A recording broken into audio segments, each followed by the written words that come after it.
Bueno, pues vamos a continuar con las actividades del día de hoy y vamos a hablar de exploración física.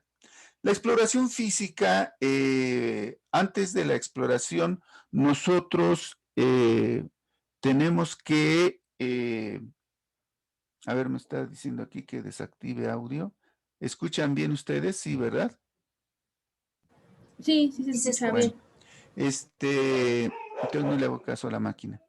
En la exploración física, igual que en la consulta de medicina general, nosotros vamos a tener que hacer uso de nuestros 5 sentidos para, a través de la vista, observar al paciente, a través del tacto, nosotros vamos a explorar si hay alguna una parte lesionada, a través del oído vamos a escuchar cómo camina. El domingo que nos veamos, yo siempre hago caminar al paciente y no solamente lo miro, sino escucho cómo camina, cómo es la pisada, si arrastra, si no arrastra, si muchas cosas, ¿no? Eh, Aquí no vamos a hacer con medicina tradicional china uso del olfato, ¿verdad? Pero sí, del tacto, ver, sentir si una articulación está caliente, palpar si está inflamada. Todo eso lo vamos a hacer en la exploración física y principalmente vamos a usar la antropometría y los signos vitales. ¿Qué es de la antropometría? Vamos a ver su talla, su peso, su índice de masa corporal. ¿Por qué? Porque muchas veces yo vengo con problemas de tobillos o de pies y pues yo puedo inferir, o de cadera, y puedo inferir que es por un sobrepeso, ¿no? De masa. Puede ser de grasa o de masa muscular. Entonces, eso es la parte antropométrica. Y la parte de signos y síntomas, más bien de signos, es lo que ya sabemos, ¿no? La frecuencia cardíaca, la frecuencia respiratoria, la presión arterial, la temperatura. ¿Por qué? Porque sobre todo cuando tenemos lesiones en la espalda, ¿verdad? Por los dermatomas que tenemos o por las terminaciones nerviosas que abarcan esa zona, entonces podemos incluso tener problemas de la frecuencia cardíaca, ¿no? O por el dolor tan intenso que tengo, pues incluso puedo tener la presión alta y debemos de vigilar eso, ¿sí? Tenemos que atenderlo porque la prioridad es que el paciente esté bien, ¿sí? Muy bien. Por el otro lado, además de hacer toda la exploración de rigor, bueno, yo como médico, si vienen porque les duele la espalda, pues eh, lo reviso y todo, pero ya por algún otro motivo y yo que de forma secundaria vea que trae una lesión osteopática, bueno, pues sí le reviso la garganta o la nariz, no sé, le oigo los campos pulmonares, pero dentro de lo que nosotros hacemos, pues nos podemos abocar, sí hacer una exploración física, sobre todo en la parte estática. ¿Qué vamos a ver? Bueno, en la exploración estática tenemos que ver al paciente en la posición anatómica. Esa es la posición anatómica convencional occidental.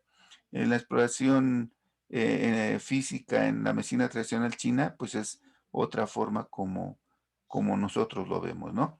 Pero aquí, en esta posición anatómica, hay la posición de frente, que es la primera de izquierda a derecha, con las palmas hacia el frente. Eh, de lado es la segunda, que en este caso es del lado izquierdo y de la tercera del lado derecho.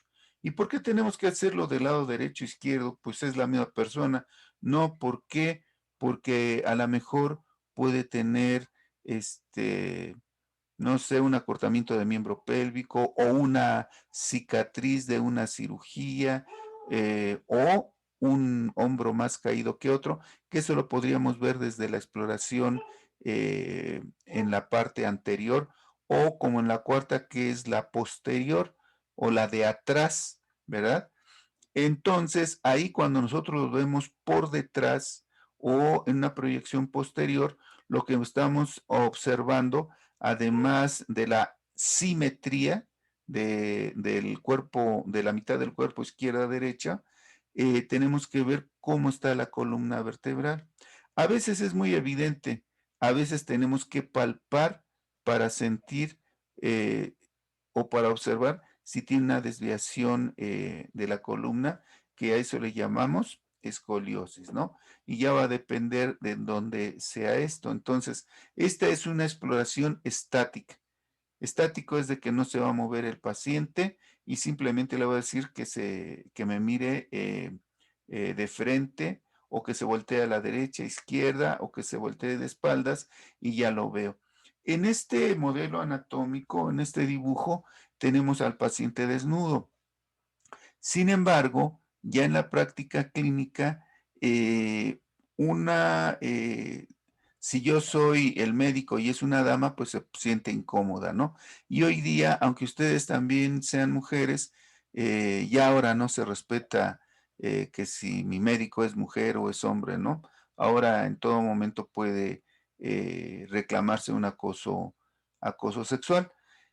Sin embargo, nosotros vamos a ver ya, y esto lo vamos a hacer más evidente con la práctica, que yo teniendo vestido a un paciente que generalmente así los exploro de primera instancia en la exploración estática, yo me voy a fijar, por ejemplo, en el cinturón, si es varón y trae cinturón, o aunque no traiga cinturón, en la, ¿cómo se le llama? La presilla del pantalón. O si es mujer, si trae un vestido o una falda, pues me voy a fijar cómo está la ropa. ¿Por qué? Porque la ropa se va a moldar a nuestro cuerpo. Y entonces ahí voy a observar si una cadera está más arriba que otra.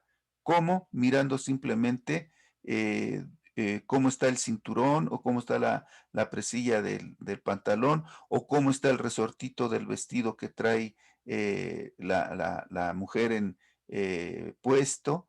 Entonces, hay muchas formas de que nosotros lo podemos investigar a pesar de que estén vestidos, ¿no?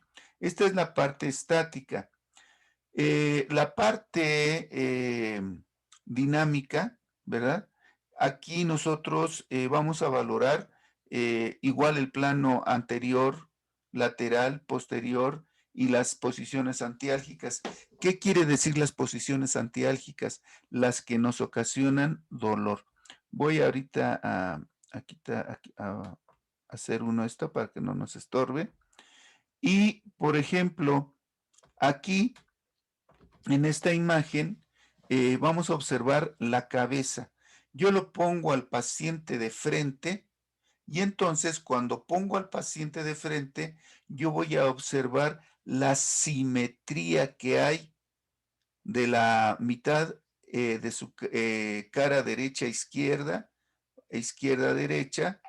Por ejemplo, en la primer figura es simétrica. Nosotros tenemos que buscar la simetría. En la segunda hay un poquito, aparentemente es igual, pero hay un poquito de rotación. ¿Cómo me doy cuenta?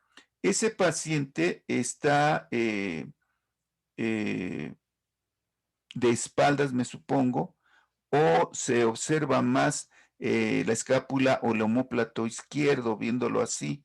Ajá. O lo que yo puedo observar es que hay una rotación de la cara, ¿sí? Entonces, cuando hay una rotación, ya no hay simetría. Y una rotación, ¿qué es una rotación? Que yo voltee más a la derecha o a la izquierda, que yo en vez de que tenga la mirada al frente y esté simétrica mi mirada, voy a estar como mirando de 3/4 de perfil, de un lado o de otro. Esa sería una rotación. Sin embargo, el paciente siente que está mirando derecho. Y, por ejemplo, en la tercera imagen, de plano, se está viendo que tiene la cabeza inclinada. Esa inclinación también nos puede hacer sospechar en alguna patología o en alguna enfermedad o en alguna lesión, como le quieran llamar.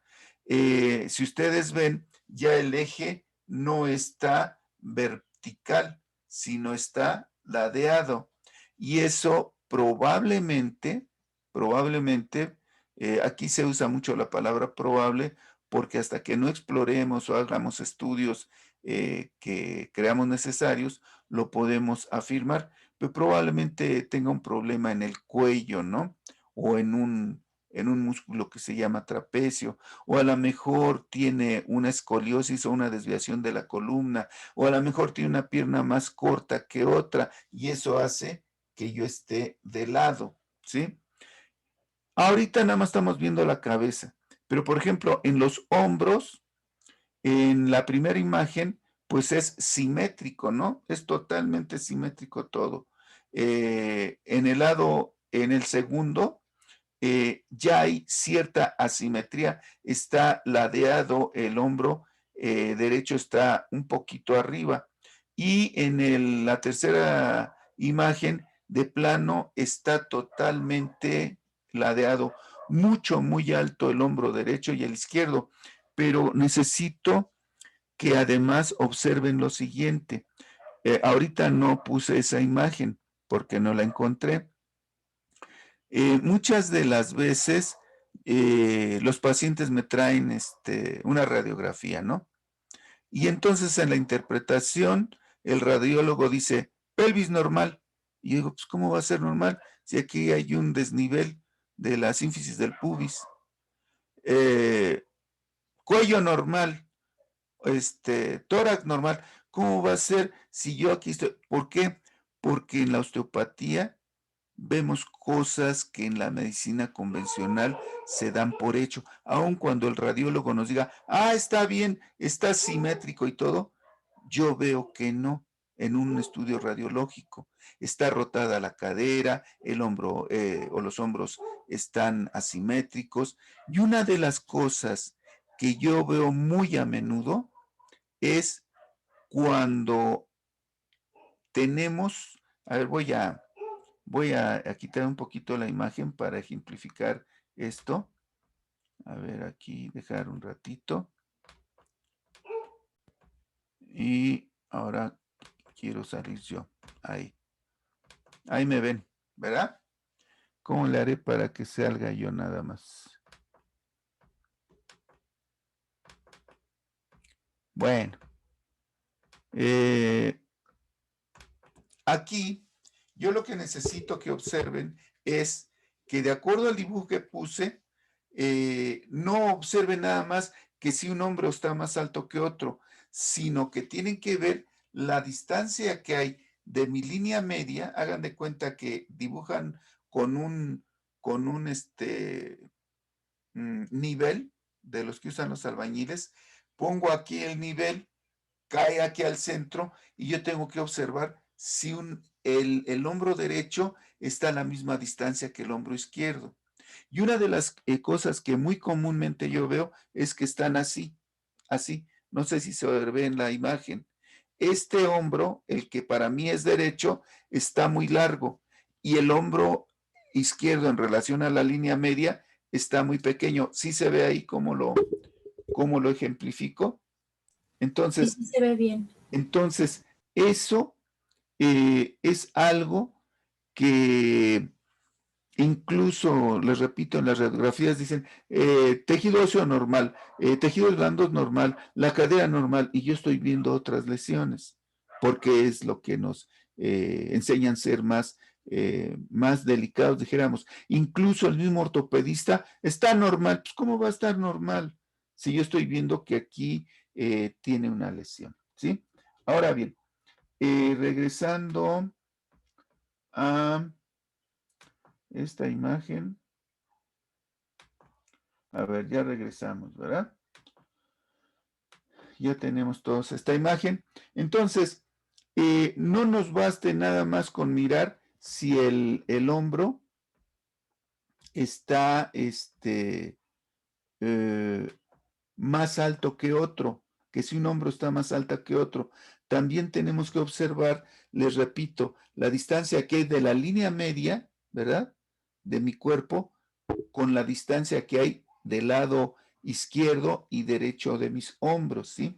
Y ahorita quiero aprovechar, me están viendo en la imagen porque bajé eh, hice pequeña las imágenes para que vean la diapositiva. ¿Están viendo mi imagen? Sí. Bueno, Sí, sí, la estamos yo viendo. lo que quiero que ustedes se habitúen es lo siguiente. Cuando nosotros empezamos a estudiar esto, les crea mucho ruido porque no estamos habituados, pero tenemos que ver una imagen en espejo, ¿sí? Y por ejemplo, ustedes me están viendo y el micrófono, ¿de qué lado lo ven? Del lado derecho. Mío, ¿sí? Pero a otras personas dicen, no, es del lado izquierdo, porque están viendo la imagen y ellos como ven la imagen, el micrófono lo ven del lado izquierdo. Pero el ver en espejo quiere decir que se pongan en mi lugar y entonces el micrófono va a estar del lado derecho, ¿correcto? Y de esta misma forma, cuando nosotros más adelante veamos la exploración dinámica, ahí les voy a enseñar cómo nos tenemos que mover para que no distraigamos al paciente, ¿sí? Bien, ¿o alguna duda hasta aquí? No, ninguna. Bien. Ninguna. Ahora, por ejemplo, si yo veo al paciente de la columna, si yo lo observo, obviamente tiene que ser de espaldas. Y obviamente, en este caso, tiene que ser con el torso desnudo. Sin embargo, esto pues es una exploración estática. Yo tengo que constatar, y les repito, si yo no tengo enfermera y si yo estoy con una dama, pues no le voy a decir que se quite la ropa, ¿verdad? Si estoy solo ahí en el consultorio. Lo que tengo que hacer es avisarle, y esa es otra cosa que quiero hacer énfasis. Siempre, siempre, desde ahorita acostumbren a avisar al paciente qué van a hacer, ¿sí? Miren, yo creo que cuando nosotros empezamos a aprender esto, si desde el principio lo aprendemos bien, va a ser un buen hábito. Si desde el principio lo aprendemos como Dios nos da a entender, pues entonces se van a complicar las cosas. Entonces, número uno, siempre tengo que avisar al paciente qué voy a hacer, ¿sí? A ver, voy a tocar su cabeza, voy a tocar su espalda. ¿Está bien? Y pregunto, ¿está bien? ¿Por qué?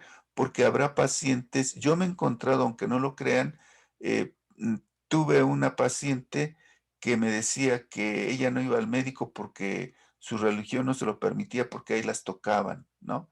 No, pues si yo no la voy a tocar, la voy a explorar, ¿no? Este, o que sentía cosas si le tocabas la espalda. No, o sea, tenemos que aprender a que como debemos de tocar, debe de ser de una forma firme y segura. No podemos acariciar, no, tenemos que palpar, sentir el músculo y es muy diferente a una caricia. Entonces tenemos que ser muy cuidadosos en todo esto. ¿Sabe qué? Voy a tocar la cintura, ¿está bien? Sí, sí está bien. Entonces ya checo cómo está la cresta ilíaca o cómo está el cuello. Voy a tocar su codo, ¿está bien? Voy a tocar su hombro, voy a tocar su rodilla, voy a tocar su cadera, voy a tomar su muslo, porque si no, incluso nos podemos meter en un problema ahí. Y la otra, jamás, jamás de los jamases, por favor, jamás atiendan a un menor de edad sin la presencia de la mamá o del papá. Ay, no, es que es un jovencito de 17 años y no hay problema, no, sí hay problema, ¿sí? Es que ya tiene 17, hasta que tenga después de 18, si quieren lo revisan, ya el joven solo, ¿sí? Mientras no porque se pueden meter en problemas. Ahora, o sea, es que yo se los digo porque sé, ¿sí? Entonces, en este caso, si bien al explorar la columna, no lo puedo hacer con la columna, con el tórax descubierto, porque además no es el motivo de la visita. Si a lo mejor van y me dicen, es que yo tengo desviada la columna, me dijo el ortopedista que tengo escoliosis. Y si ese es el motivo de la visita, bueno, pues entonces sí le digo que se descubra la espalda, le pongo una batita, y exploro, observo, ¿sí? Ahorita me acordé que por difícil que parezca, y esto lo digo por con todo respeto por Citlali, yo he tratado, este, escoliosis y que les ha ido muy bien, porque no es una escoliosis real. El ortopedista pide una placa de columna, está desviada, tiene escoliosis y ya se lastimó para toda la vida. No, eso hay que operar. Y no, muchas veces eso corresponde a una espasticidad, corresponde a una contractura muy fuerte. Es que la tengo desde niño, sí, pues desde niño nunca te atendieron. Y nosotros vamos a aprender con esto que, oye, ¿y tú tuviste algún problema? Sí, de niña a los 5 años me caí del columpio. Pues entonces hay que, por eso tienes este problema y te voy a ajustar.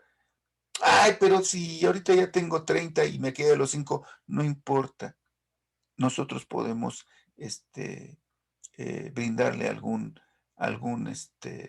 contribuir con algo bueno para las personas, ¿sí? Bueno, ya después de tanto rollo, la columna, la primera imagen es normal, la segunda está un poquito desviada y la tercera de plano es una escoliosis o es una desviación de la columna a nivel dorsal, o sea, a nivel torácica, ¿sí? Entonces, esta es la parte que empezamos con la exploración física. Nos seguimos con las caderas. Aquí nosotros vamos a aprovechar para que veamos dónde está el cinturón, dónde está mm, la presilla, o no sé cómo se le llama a la línea que tiene el pantalón, donde se mete el cinturón, si es que no trae cinturón, o mujeres que traen un vestido, dijéramos, de arriba abajo largo, no sé cómo se llamen, muchas de ellas tienen un pequeño resortito en la cintura para que les haga cintura, y es muy fácil que esa ropa, ellas se las ponen sin pensar, pero esa ropa se adapta al cuerpo. Y nosotros simplemente viendo la ropa, vamos viendo que hay alguna lesión. De hecho, yo voy caminando en la calle y voy viendo, esta persona tiene esto, esta persona tiene aquello, está mal de un pie, tiene un miembro pélvico o una extremidad inferior más corta que otra, tiene mal una rodilla, tiene desviada la rodilla, porque ya se hace como habitual. Esto es sin juzgar, sin que yo quiera juzgar, criticar o a todos decirles que están bien o que están mal. Pero nosotros nos tenemos que vestir de lo que hacemos. Tenemos que tener a flor de piel lo que practicamos. Entonces, pues ya va a ser muy común o muy fácil identificar lesiones en los pacientes. El segundo, bueno, pues está un poquito en la cadera izquierda arriba, y el tercero de plano está muy arriba. Esto nosotros lo vamos a complementar con la exploración palpatoria. Nosotros vamos a aprender a palpar, pero esto lo tenemos que hacer el domingo, ¿sí? Cómo poner las manos, cómo verificar las caderas, cómo ver que están trabajando las dos caderas o nada más está trabajando una. Eso lo vamos a completar en, eh, en la, en la sesión presencial, ¿sí? Los tobillos, en el primer caso es normal, en segundo, pues, es regular, y en el tercero tiene las puntas totalmente abiertas, o a lo mejor tiene las piernas en algo que se llama genuvaro, o que tiene, como comúnmente decimos, las rodillas en forma de charro, ¿no? Le robaron el caballo y se quedó así, ¿sí? Probablemente, no lo sé, habría que explorar. El cuello, nosotros vamos a observar, pero aquí el paciente de perfil. Cuando vemos al paciente de perfil, entonces vamos a observar que en este modelo anatómico, si lo alcanzan a ver, este es su pabellón auricular. Y esta parte donde tenemos el hoyito, donde oímos, se llama trago. Ese trago tiene que coincidir con mi hombro y finalmente tiene que coincidir con algo que se llama maleolo externo. Es el huesito que tenemos aquí del lado de afuera o del lado lateral, pero en el pie, para que esté en una posición erguida y esté normal. A veces tenemos un poquito adelante la cabeza o atrás, pero cuando es muy evidente, por ejemplo, en la tercera imagen, está muy por adelante. Si yo dejara caer una plomada de su trago al piso, esa plomada estaría por delante del maleolo externo, de este huesito en el pie. O al revés, podría estar hacia atrás. Y esto pues, nos habla de otro tipo de lesiones. Hay algo que se llaman cadenas musculares y que podrían estar lesionadas, ¿no? Pero bueno, ya eso incluso ahí hacemos una práctica, hacemos un jueguito para ver cómo se hace evidente eso, ¿sí? El torso o el tórax, en el primer caso, pues es normal, es igual, toma en cuenta el trago del pabellón auricular o de la oreja. En el segundo caso, cae por delante del hombro. Y en el tercer caso, tiene algo que se llama cifosis. ¿Qué es la cifosis? Lo que comúnmente conocemos como una joroba, ¿sí? Y si ustedes ven, incluso, además de que tiene una joroba, una cifosis pronunciada, la oreja, el pabellón auricular o el trago queda muy adelante, pero además el hombro está echado hacia adelante, ¿sí? Y entonces ahí nosotros vamos a saber que tal vez tenga problemas en sus pectorales. ¿Se acuerdan que ayer vimos lo de músculos agonistas y antagonistas? Y que el ejemplo que ponían era el bíceps braquial y el tríceps, y que para que yo flexione el brazo o el miembro superior, el, el bíceps se contrae mientras que el tríceps se relaja. Y si yo quiero extender la extremidad, se va a relajar el bíceps y se va a contraer el tríceps. Bueno, pues imagínense que esto es muy similar, pero de una manera sostenida cuando tenemos el tercer caso, ¿no? Las cadenas musculares, por ejemplo, anteriores, están espásticas y las posteriores están relajadas, ¿no? Esto es muy común que pase en los adultos mayores. Cuando hablemos de ioides, ahí les voy a hablar, les voy a explicar otras cosas del hueso ioides. Pero mientras, ahorita nos quedamos ahí y también hacemos una pequeña práctica ahí ya cuando sea la práctica clínica, ¿sí? Para demostrar por qué los ancianos tienen cifosis, cómo está su hueso yoides, e incluso hago ahí un ejercicio en el cual pues todo se les dificulta caminar cuando los ponemos en determinada posición y entonces sabemos por qué los ancianos son lentos al caminar y por qué tienen esa joroba, ¿no? O esa cifosis. Y bueno, que le podemos ayudar. A lo mejor va a depender de qué tan pronunciada esté o que si ya está ahí todo anquilosado, pero en primera instancia le podemos ayudar a los pacientes, ¿no? Hace muchos años yo tenía un paciente que era tan pronunciada su cifosis que necesitaba dos almohadas para acostarse en la cabeza, ¿sí? Porque si no se ponía almohada, se sentía muy mal porque tenía una hiperextensión del cuello, porque no podía tocar la cama, ¿sí?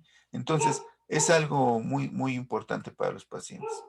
El tronco, igual aquí nosotros vamos a ver, en el primer caso es normal, en el segundo está echado el tronco hacia atrás y en el tercero es muy, muy evidente. Si yo ahí dejara caer una plomada del trago hacia el malleolo externo, pues es obviamente que la plomada quedaría muy, muy atrás y sería el contrario del ejemplo del torso, ¿sí? Y el abdomen, pues si nosotros lo vemos de perfil, pues vamos a ver el primer caso que es normal, el segundo, pues regular, pero el tercero está mucho, muy adelante, ¿no? Y esto también podría hablar de una lesión o algún tipo de problema, podría ser en la columna lumbar. Hay veces que los pacientes llegan con algo que se llama hiperlordosis. ¿Qué es una hiperlordosis? Es una curvatura exagerada de la columna lumbar. Eh, Anatómicamente y por su fisonomía, por su estructura, las mujeres en común, en general, tienen una hiperlordosis, en general, ¿sí? Y es normal, pero a veces se hace muy pronunciada y eso les crea muchas molestias. Hay veces, yo he tenido pacientes que son mujeres y que tienen una hiperlordosis y que su masa muscular de sus músculos glúteos es pronunciada y mucha gente diría, ay, qué envidia, pues no, nadie las envidia, porque esas mujeres sufren de mucho dolor en la espalda baja, ¿no? Es un dolor insoportable y hay que estar relajando con técnicas miotensivas para evitar analgésicos u otros productos que le pueden afectar, ¿sí? Eh, pues igual, ¿no? Bueno, ahorita toqué lo del abdomen, pero en la región lumbar es a lo que yo les comentaba. Por ejemplo, en este caso está normal, ¿sí? En el segundo, pues regular o también normal, pero en este es una hiperlordosis. Esto que están viendo es una hiperlordosis, ¿no? Y les repito que esto es en una mujer, es normal que tenga una lordosis un poquito pronunciada, pero esto ya nos ocasiona problemas, nos ocasiona lesiones. Vean la primer tejido glúteo de la primera diapositiva, del primer dibujo, y ahora vean el último. Alguien diría, ay, mira, tiene muchas pompas. Pues sí, pero no saben cuánto sufre esta persona, ¿sí? Y los pies, bueno, pues los primeros es algo normal. En el segundo, probablemente tenga un abatimiento del arco transverso del pie, o a lo mejor, pues es lo que pudiera parecer. Eso se ve en una plantoscopía, ¿no, Cintia? Creo que no me escucho. La tercera sería un pie plano, donde el arco longitudinal, hay dos arcos aquí. Uno que es transverso, que está a nivel de la articulación metatarso, tarso metatarsiana, ¿sí? Y otro que es longitudinal, que es esto que está por la cara interna. Aquí cuando este arco no está formado, se hace un callo y es muy común que las mujeres lo presenten. Todas las mujeres no, sobre todo las mujeres que derivado de su actividad profesional tienen que andar con tacones, ¿no? Y pues los tacones es lo peor que pueden usar, no las mujeres, sino cualquier persona, pero por exigencias del trabajo o algo. Por ejemplo, tengo una conocida que estudió una licenciatura, creo que en administración o no sé qué licenciatura, pero incluso tenía que ir de zapatillas a la escuela, en la universidad, y los hombres con saco y corbata. ¿Por qué? No sé, pero así les exigían, igual que a nosotros en la carrera de medicina nos exigían que fuéramos de blanco, pues ellos igual. Y ese tipo de zapatos es lo que nos puede ocasionar o les puede ocasionar a las mujeres la lesión que ustedes ven ahí en la segunda dibujo. El tercer dibujo, pues es un pie plano, donde está batido el arco longitudinal y que generalmente a veces cuando no nos queda claro, pues lo que hacemos es en la cara interna del dedo gordo o del primer dedo, pues es muy fácil. Si tiene callo es porque trae un pie plano, ¿no? O yo así lo veo. Y si no, bueno, pues a lo mejor tiene los pies gorditos o algo nada más. Y en el otro es un pie cabo donde hay una curvatura exagerada del arco longitudinal que abarca incluso a la cara externa y también eso nos puede dar muchos problemas, ¿sí? ¿Por qué? Nuestro cuerpo es como un juego de Jenga. ¿Sí lo han jugado ese o saben de qué se trata? El Jenga son unas fichas como de dominó y se hace un edificio. Y yo muevo fichas arriba y no pasa nada, pero cuando yo muevo fichas abajo, entonces se desestabiliza todo el edificio. Y esto es igual.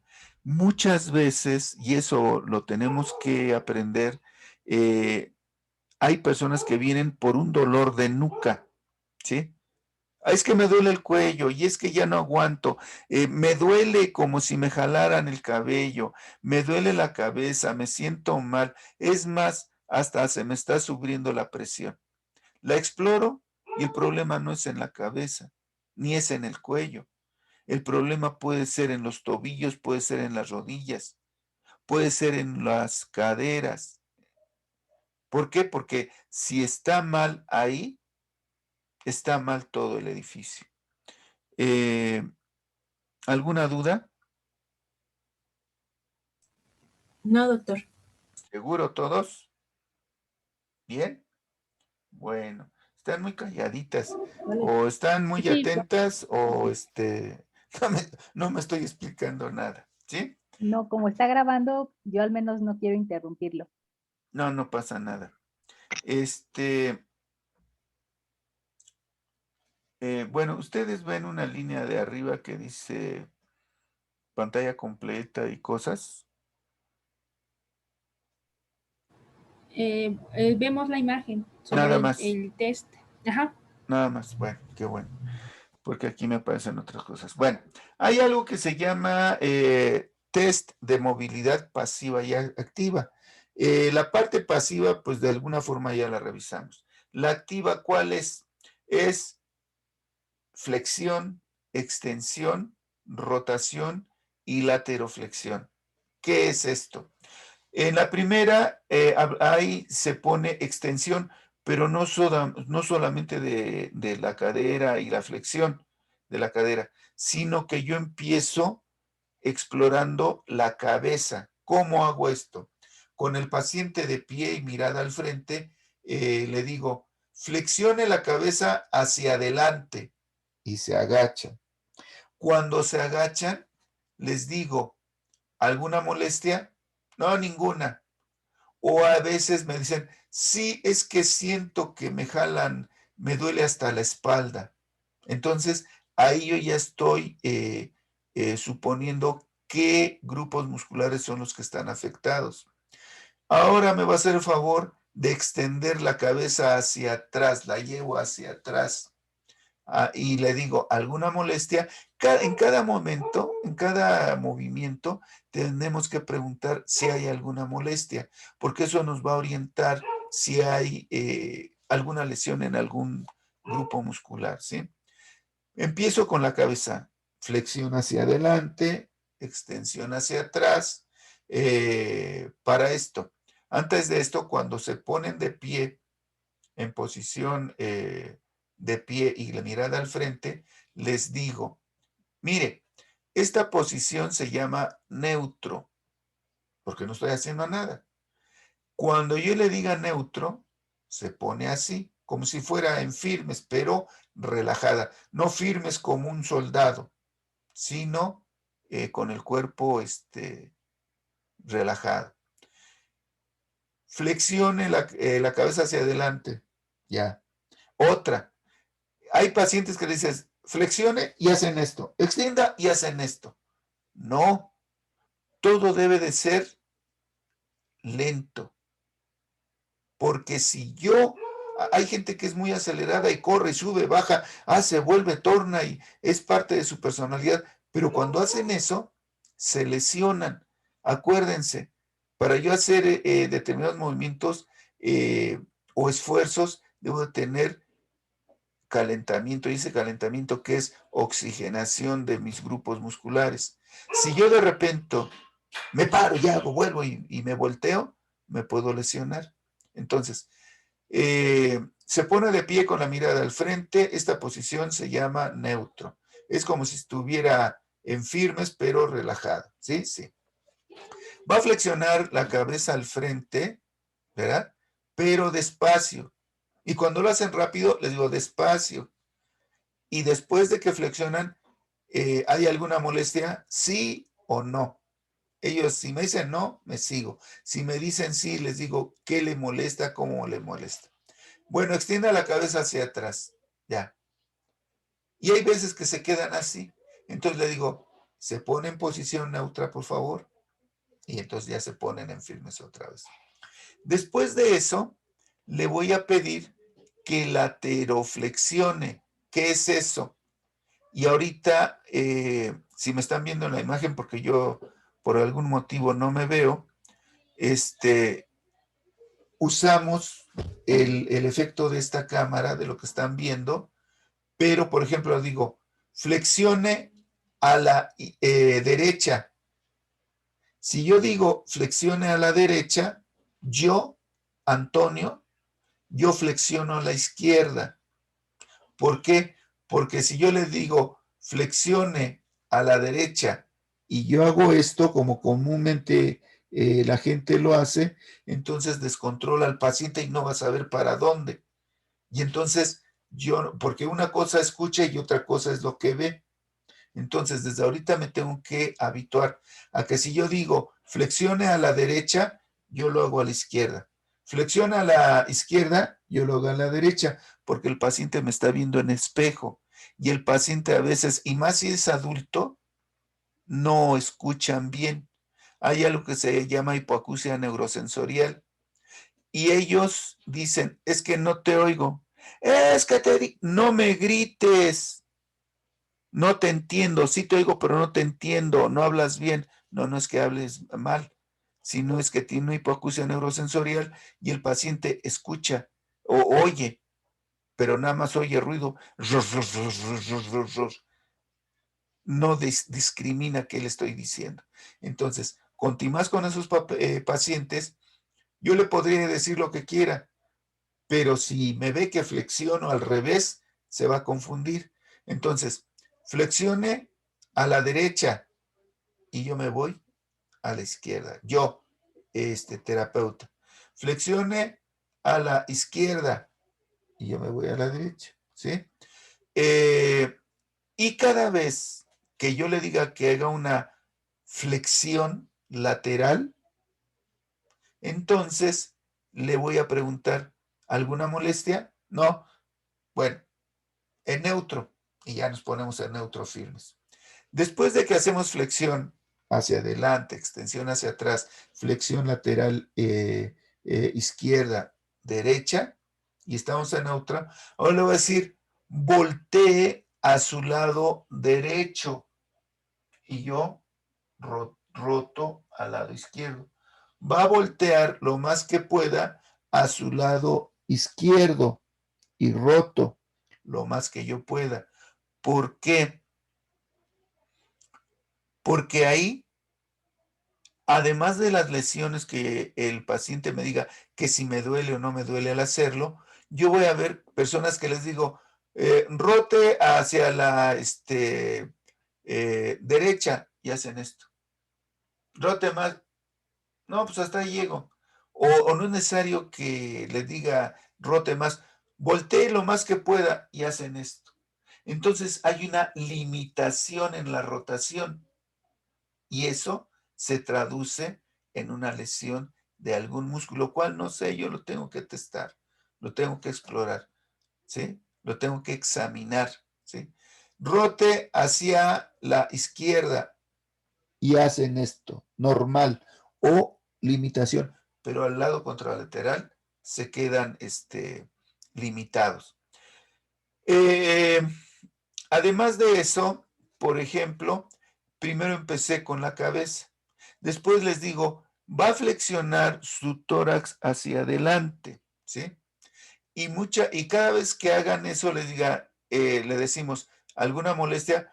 Ay, sí, sí, sí, me duele mucho mi coxis o mi cintura, ¿no? Entonces ya supongo qué lesiones hay, ¿no? O a veces el paciente no alcanza a flexionarse a los 90 grados, sino se queda como a los 30 y dice, ya no porque me duele, o me quedo ahí trabado. Entonces, eso nos sirve como exploración. Va a extender el tórax hacia atrás. ¿Alguna lesión, alguna molestia? No, ninguna. Ah, sí, es que ahorita que hice eso me corrió un dolor hasta la oreja derecha. Son ejemplos, que estoy poniendo, no obligadamente es eso. Oiga, flexione el tórax hacia adelante. ¿Qué siente? Que se me estiran las pantorrillas. Eso es normal, ¿sí?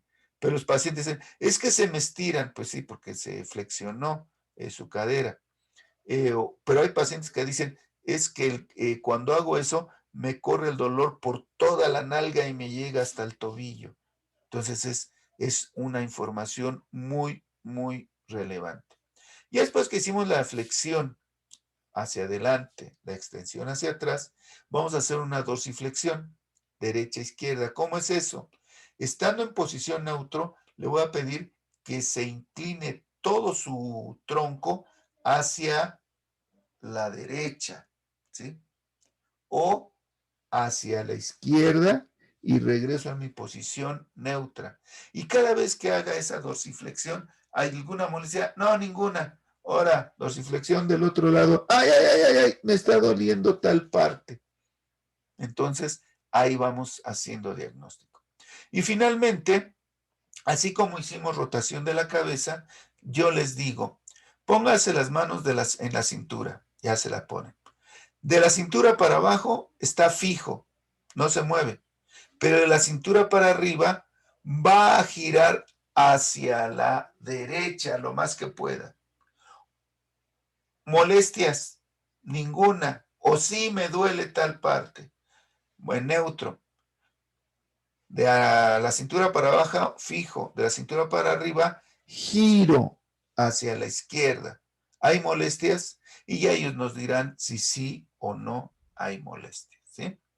Este dibujito que hice nos ayuda para identificar las hipomovilidades. Hipo quiere decir bajo o menor, ¿sí? O disminución del movimiento. Va a haber limitaciones donde me quedo trabado, ¿no? No puedo más. Va a haber fijaciones y dolor. O sea, ya el domingo, porque aquí por este medio no es imposible, pero no es tan sencillo. Allá tengo, voy a tener modelos anatómicos en el cual les voy de una forma gráfica, que ustedes vean, palpen, sientan cómo se explora, por ejemplo, la cadera. Y ahí vamos a ver que una cadera se mueve y otra no, se queda fija. Es a lo que se refiere. A lo mejor el ortopedista dice, no, es normal, no, pues dale un relajante muscular. No, está fija una cadera, le tenemos que dar movimiento y para eso usamos técnicas miotensivas. Está fija esa cadera, su ángulo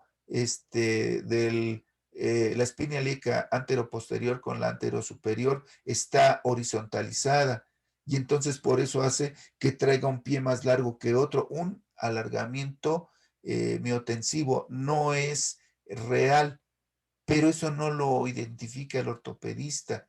Y luego, a ver, vamos a hacerle una medición de miembros pélvicos. Y a veces sale mal, pero no porque realmente esté corto un miembro pélvico, sino que la contractura muscular es tal que aparenta que esté más corto. Yo incluso cuando los exploro ya en la mesa, mido los maleolos internos. Este es el maleolo externo, este huesito en mi mano, es el huesito en el pie. Y el del otro lado se llama interno. Entonces, hagan de cuenta que estos son los pies, esto es mi tobillo, este es el maleolo externo y este es el interno. Entonces, junto los pies y entonces checo que los maleolos internos estén simétricos, estén a la misma cintura, a la misma altura.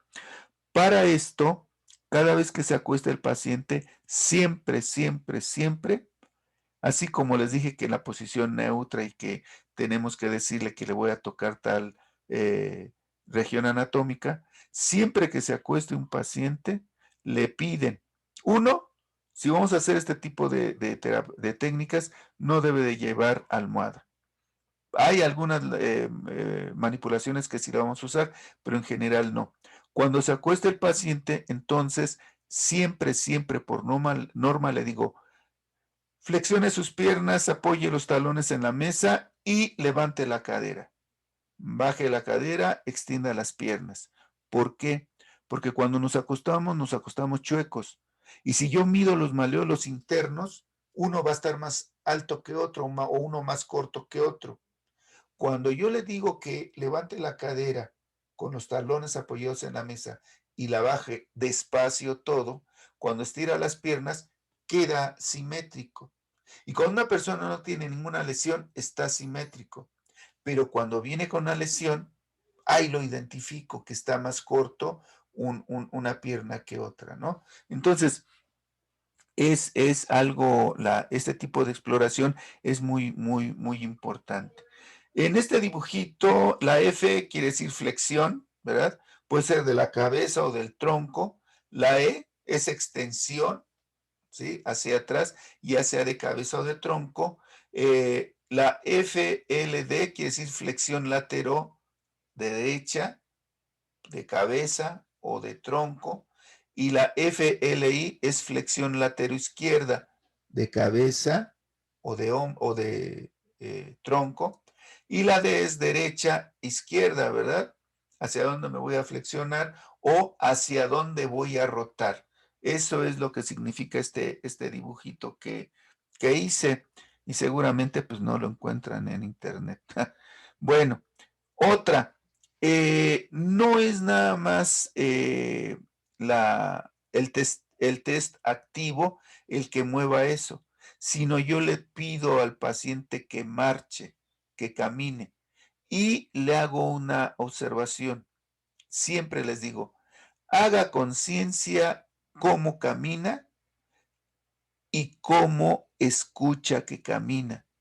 Desafortunadamente nadie, absolutamente, bueno, no puedo decir nadie, no puedo generalizar, pero desafortunadamente las personas, la mayoría jamás hacemos conciencia de lo que hacemos.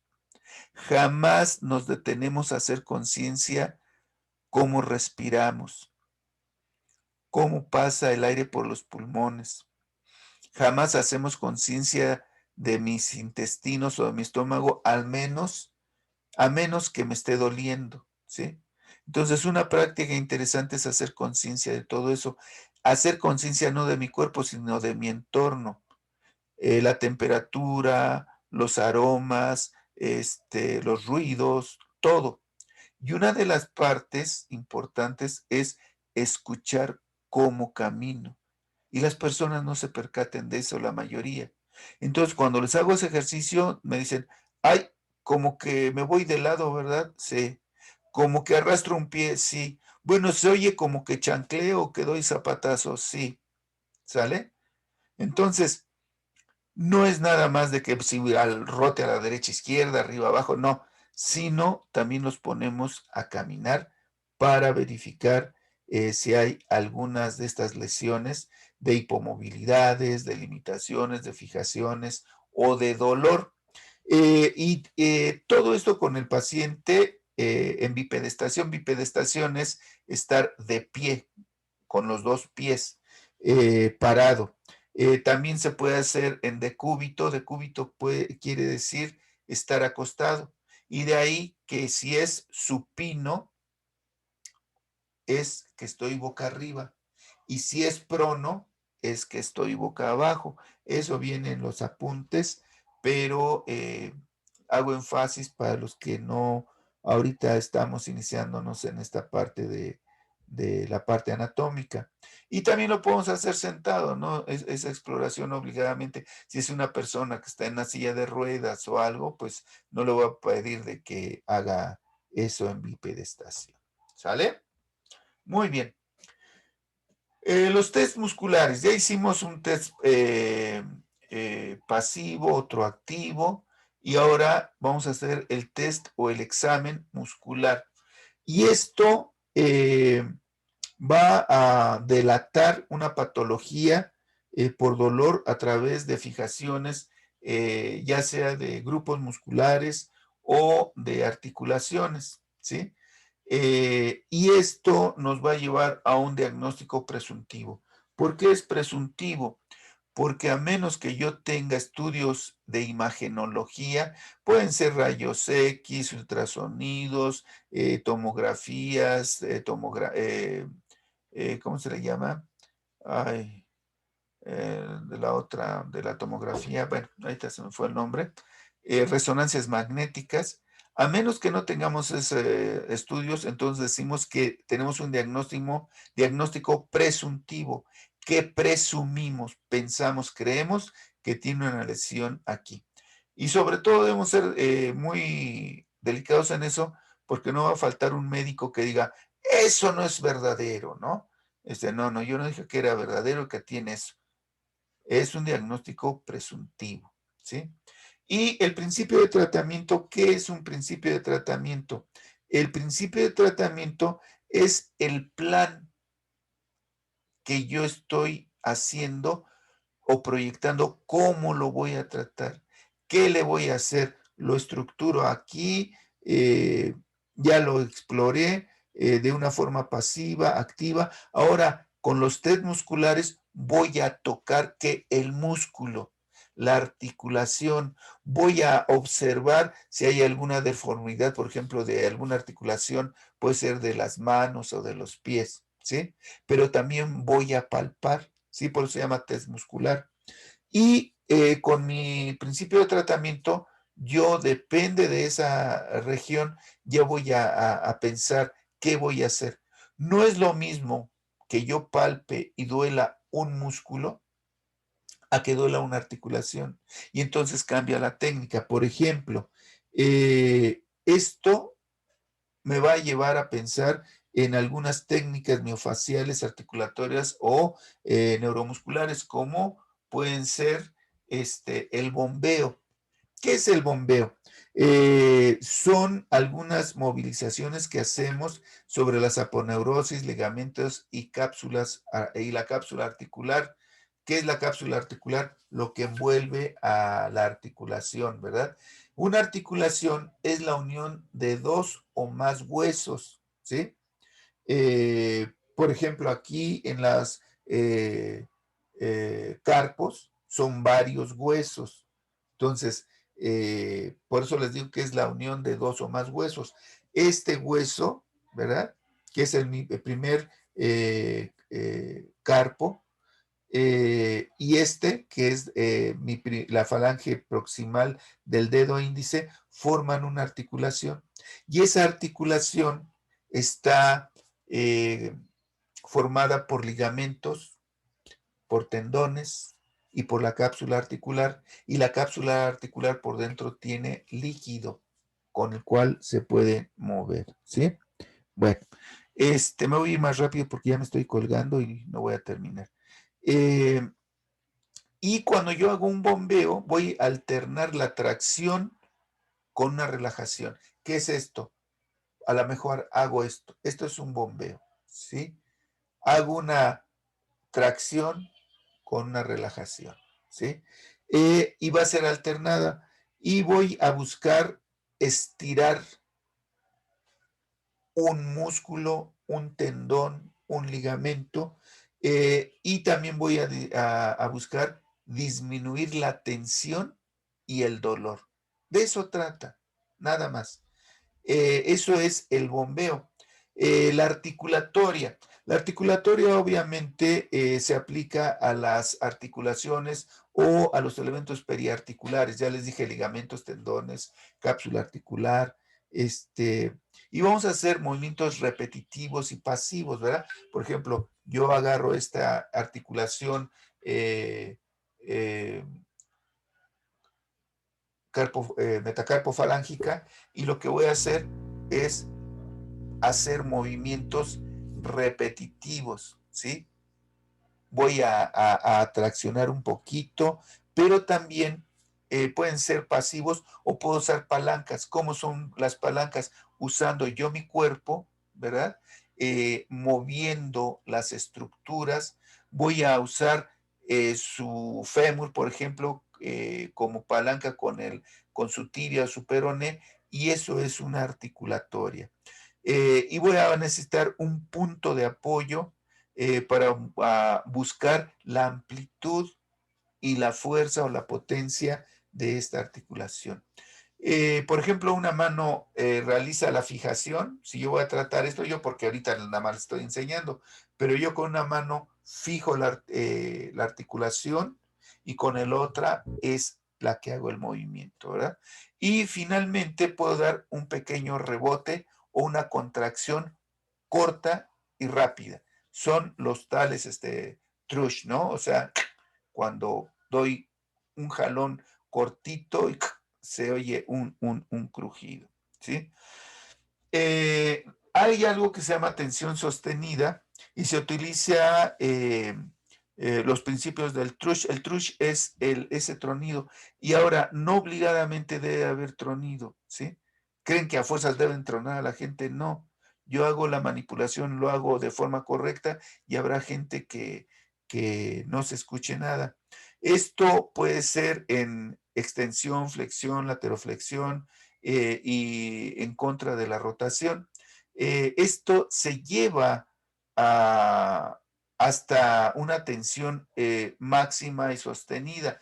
Por ejemplo, hay una que yo hago mucho en el cual cuando tengo limitación a la rotación, obviamente antes ya trabajé otras cosas, llevo a una rotación máxima y la sostengo y me voy con la respiración. Cada vez que inspira el paciente, suelto. Cuando exhala, roto, pero no roto como a donde llegué, sino roto más allá. Cuando inspira, regreso un poquito, pero no lo dejo totalmente como en un estado neutro, sino cada vez voy aumentando más y más y más y más. Y esto, de esto trata esta, esta técnica. La de inhibición, ¿qué es la de inhibición? Esto muchas veces se usa en espasmos musculares, generalmente en el tórax. Y entonces lo que yo hago es hacer presión perpendicular sobre las fibras musculares y esto lo puedo hacer con el talón de la mano, ¿verdad? Y esto lo voy a hacer por tiempo prolongado hasta que se inhiba esa, esa espasticidad y hasta que encuentre yo la relajación y obviamente la circulación local. ¿Cómo voy a saber que está circulando ya sangre en esa parte? Ah, pues porque después de estar frotando o inhibiendo, esa zona se va a poner roja. Esa zona de la piel se va a poner roja. Y si está roja, ¿qué quiere decir? Que hay sangre que está oxigenando esa parte, ¿sí? Precauciones. Oye, es que las técnicas miotensivas son inocuas. No, no, nada es inocuo. Bueno, no son tan invasivas como una cirugía o como dar un medicamento que me puede hacer un efecto secundario, pero debemos de tener unas precauciones. El texto marca que debo de emplear máximo 8 técnicas por sesión. ¿Qué quiere decir? Que ya le hice 2 técnicas en el cuello, y otra en el hombro, y otra vez diferente en el hombro. No, 8 ya se acabó. No, miren, eso es lo que dice el texto y yo lo respeto. Pero yo he hecho no sé cuántas, porque así lo requiere el paciente. Una de las situaciones es que se dice que nosotros cada vez que hacemos esto, estamos desprogramando al cerebro y que luego el cerebro se puede confundir.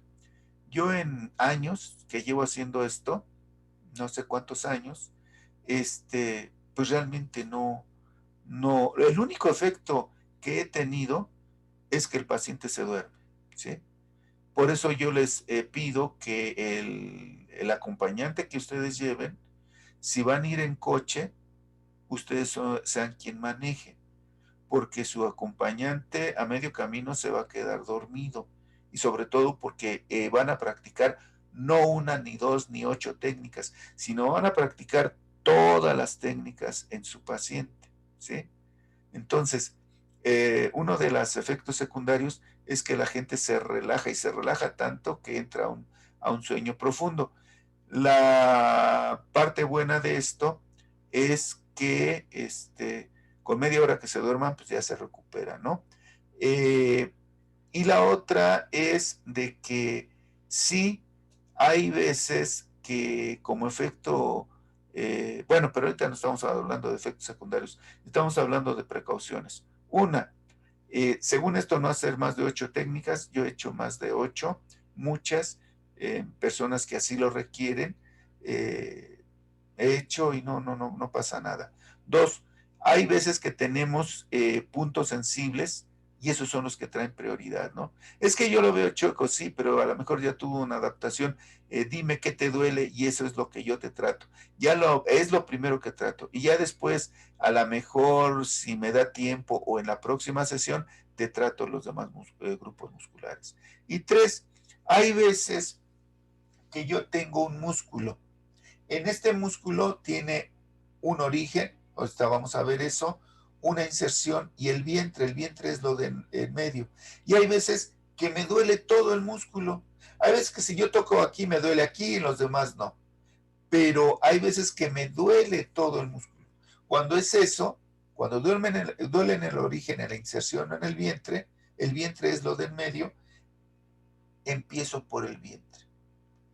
Desactivo esa parte y ya me voy testando según me vaya dando el paciente, ¿sí?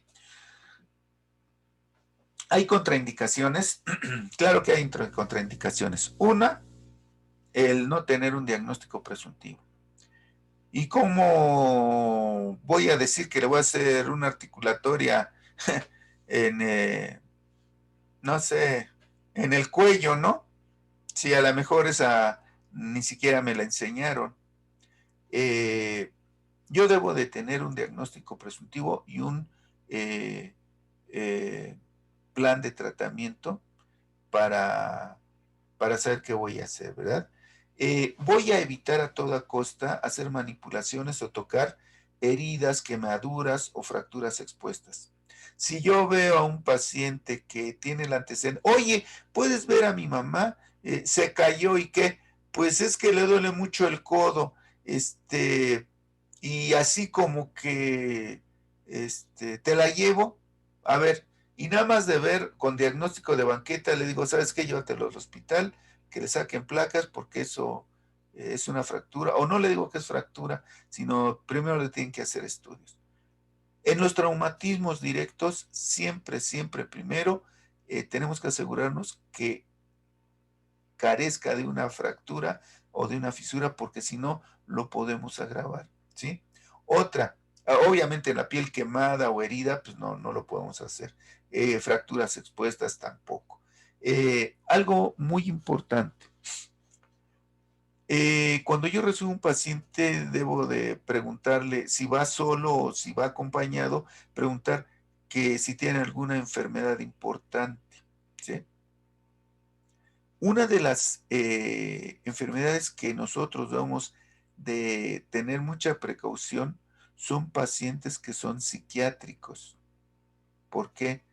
Porque esto trabaja a nivel del sistema nervioso, tanto central como periférico. Y si nosotros manipulamos por manipular o manipulamos de más, podemos hacer que el paciente comience a convulsionar. Y ya nos, bueno, no, a mí no me pasó, sino a un amigo que tengo, él también le he dado cursos de acupuntura y de otras cosas. Él, él es terapeuta. Él es así como muy arrojado, ¿no? Es muy atrevido en todo. Y si le dicen de que hay que tratar con veneno a un paciente, pues él se toma no una gota, sino un litro para saber qué se siente y podérselo dar al paciente. Entonces, él omitió preguntar, hacer esa pregunta y atendió una jovencita con crisis convulsivas. No sé qué diagnóstico tendría, pero tenía crisis convulsivas. Cuando él empieza a hacer manipulaciones, empieza a convulsionar esta persona, ¿no? Y pues no sabía ni qué hacer. O pacientes psiquiátricos donde se alteran y nos pueden golpear, nos pueden agredir. Entonces, tampoco, ¿sí? Solamente que estén 2, 3 familiares para que lo agarren o para que impida que me lesione, a lo mejor lo hago. Pero, por ejemplo, con pacientes con crisis convulsivas, ¿lo puedo hacer? Sí, pero estando seguro que está bien medicado. Y la otra, si esto es suave y gentil, pues potenciar esa gentileza y esa suavidad para jamás despertar algún problema, ¿sí? Y finalmente, lo más importante es la falta de capacitación. Porque si nosotros no sabemos hacer alguna técnica, si no sabemos cómo depositar al paciente en la cama, después, en la mesa, después de haber hecho la técnica, si nosotros no sabemos de que debíamos de evitarlo porque padecía crisis convulsivas o era un paciente psiquiátrico que era agresivo o algo, pues esa falta de capacitación va a hacer que pues no contribuya en nada ni al paciente y mucho menos a nosotros, ¿verdad? Los efectos secundarios y complicaciones existen, sí, sí existen. El principal es que después de haber tratado yo un paciente, y se lo debemos de explicar también, no es en todos, no es en todos, afortunadamente es un porcentaje bajo, pero puede agravarse el paciente. ¿Qué es esto? Al otro día, y depende del número de técnicas que hayamos utilizado, va a sentirse apaleado, como si lo hubieran atropellado, ¿sí? Va a decir, uy, no, de haber sabido ni voy, me duele más, pero no el músculo que traté, sino otros, ¿sí? Y a lo mejor es parte de la crisis curativa, ¿sí? Para quien no maneja ese término o jamás haya escuchado, en la medicina alternativa, malamente llamada alternativa, se usa mucho cuando el paciente se agrava porque se está curando. Aunque se oiga contradictorio, esa es una crisis curativa. Después de 48 horas, el paciente está como nuevo, ¿sí? Y cuando regresa a nosotros, ¿qué pasó? Ay, no, al siguiente día me sentí muy mal, ¿sí? ¿Y qué hizo? Nada, pues hasta le iba a llamar porque de veras me sentí muy mal. Y después, no, pues desperté al otro día normal, ya no me dolió nada. Entonces, deben de estar enterados en eso. ¿Por qué? Porque si no, pues nos vamos a alarmar. Eh, anatomía. Bueno, ¿alguna pregunta hasta aquí? No. ¿Nadie? No, ninguna. Ninguna, Ninguna. gracias. ¿Todo bien? Todo bien. Sí, ¿Seguro? todo bien. Que Sí. conste. El domingo ya llegan como navajitas bien filosas, ¿eh? Anatomía. Bueno, es parte de una disposición del espacio de nuestros órganos en estudio. Y esto tiene que ver, tomándolo como centro, quién está arriba, abajo, enfrente, atrás, izquierda, derecha, y es un punto de referencia a través del cual nosotros hacemos localizaciones anatómicas. Y esto se le llama posición anatómica. Vamos a poner atención, por favor. ¿Qué quiere decir disposición espacial? Partimos de una posición anatómica, es decir, cuando hablamos de adelante, atrás, arriba, abajo, lo hacemos en base al espacio, a un cuerpo que está localizado de una manera en particular, en una posición base que se denomina posición anatómica. Esta posición anatómica es un individuo de pie con la palma hacia adelante, palma de las manos, es obvio, siempre la palma de las manos, la planta de los pies. Entonces, la palma hacia adelante, lo que se denomina supinación, y en puntas de pie. De vuelta, ¿cuál es la posición anatómica? Es un individuo de pie, mirando hacia adelante y en supinación con sus manos en supinación. Vamos a tener un eje del cuerpo que va a entrar por la parte media de la bóveda del cráneo y va a salir por la parte media del periné. ¡Apa! Duele un poquito. Entonces, en base a ese eje del cuerpo, vamos a determinar los diferentes planos espaciales. Veamos. Disposición espacial. En el espacio tenemos las siguientes dimensiones. Este es un plano dado por dos dimensiones, y cuando ponemos otro plano recién hablamos de espacio, de tres dimensiones. Si no, tenemos solamente dos dimensiones. La pantalla de la computadora, el papel, el pizarrón son solo dos dimensiones. Un holograma sería en tres dimensiones. Este dibujo acá intenta representar una tercera dimensión. ¿Cuáles son las terceras dimensiones? Ese es un plano que es el plano frontal, bien de frente. Ese plano es el plano vertical o sagital, y ese es el plano transversal u horizontal.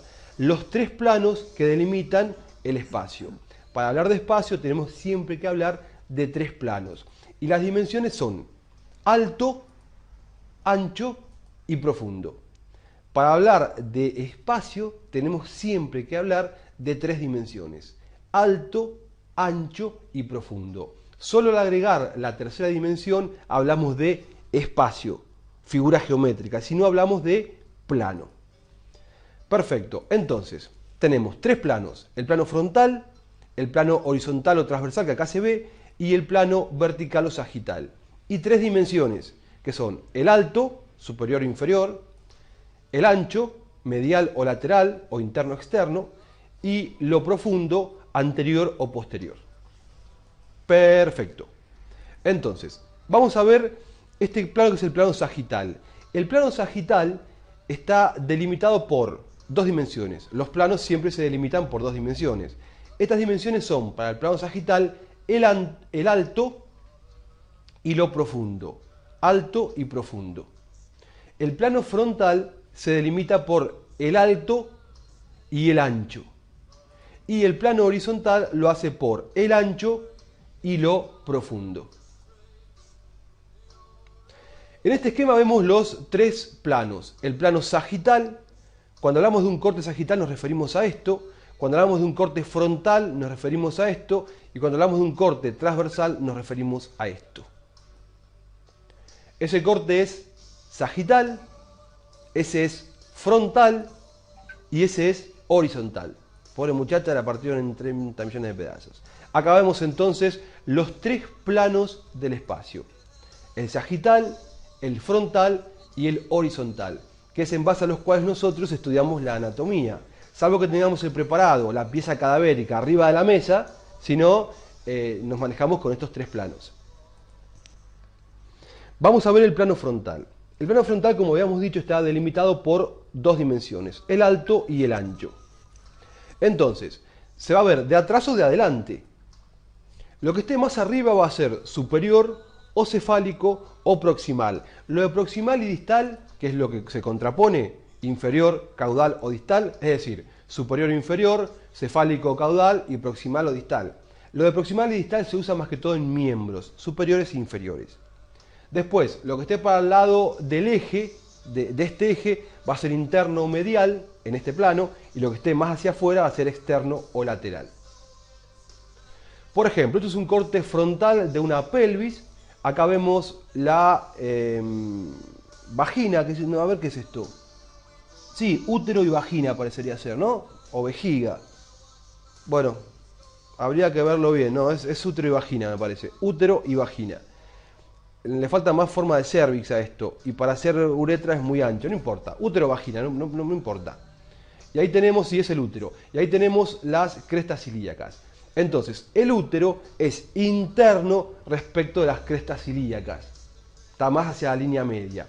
Y si acá le ponemos el eje, estaría ahí. El útero es interno y la cresta ilíaca es más externa. Si miramos, ahora sí, ponemos la vagina. El útero es cefálico superior y la vagina es inferior. Siempre que hablamos de interno, externo, superior e inferior, es comparando dos elementos o dos puntos entre sí. Plano sagital. Está delimitado por las dos dimensiones que son el alto y lo profundo. O sea que algo va a ser anterior y algo va a ser posterior. Anterior o ventral y posterior o dorsal. Algo va a ser superior o cefálico o proximal, como habíamos dicho hoy, y algo va a ser inferior o distal o caudal. Por ejemplo, vemos un mediastino visto de lateral, es un corte sagital. Esto es anterior, esto es posterior, superior e inferior. Acá vemos que este plano y este plano, esto es anterior respecto de esta línea que es posterior. Plano horizontal. Está delimitado por las dimensiones que son ancho y profundo. Algo va a ser anterior o ventral y lo otro va a ser posterior o dorsal. Algo va a ser interno o medial o izquierdo si se comparan los dos lados del cuerpo, y algo va a ser derecho, externo o lateral. Por ejemplo, fíjense, esto es un cráneo, esto es anterior, esto es posterior, derecho e izquierdo. Acá les marco las fosas orbitarias que estarían ahí y ahí les marco la silla turca. Entonces, las fosas orbitarias respecto de la silla turca son anteriores y respecto de este sentido son externas, o sea que son antero-externas. La fosa orbitaria está por delante y por fuera de la silla turca. Ejemplos, rapidísimo.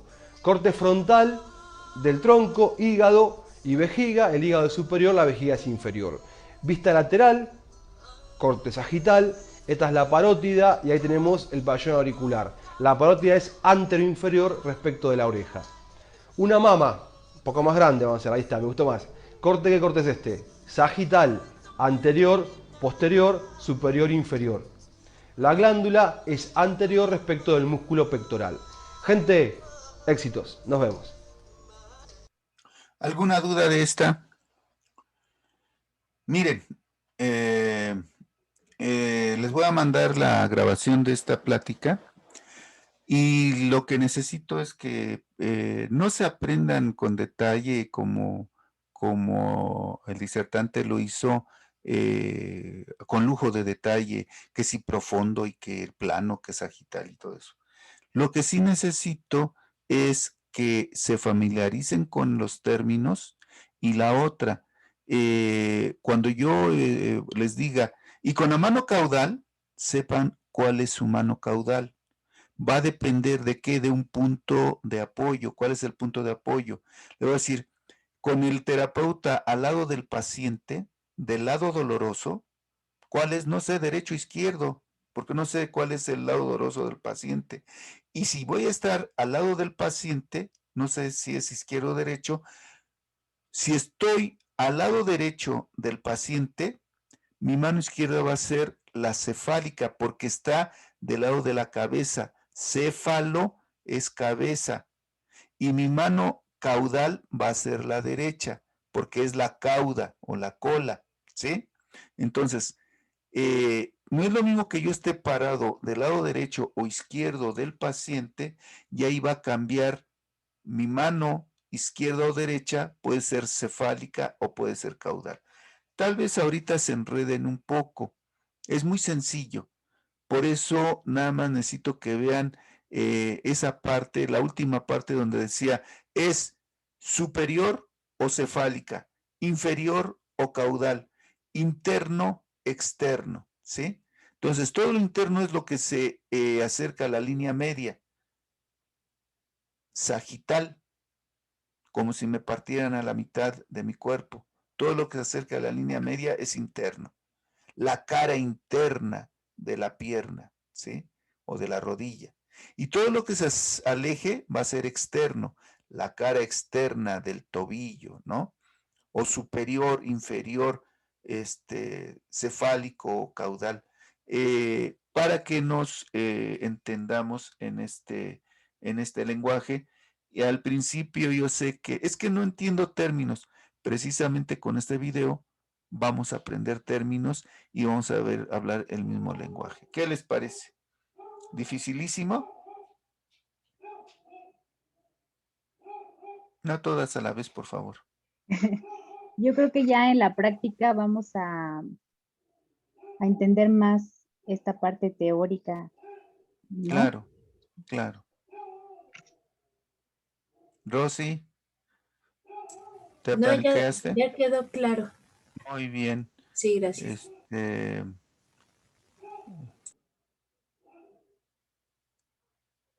¿Alguien más? ¿Nade? Bueno. Bueno, partiendo de esto, qué bueno, una de las cosas que agradezco de esta herramienta es que ustedes van a tener el video y entonces lo pueden repetir, ¿sí?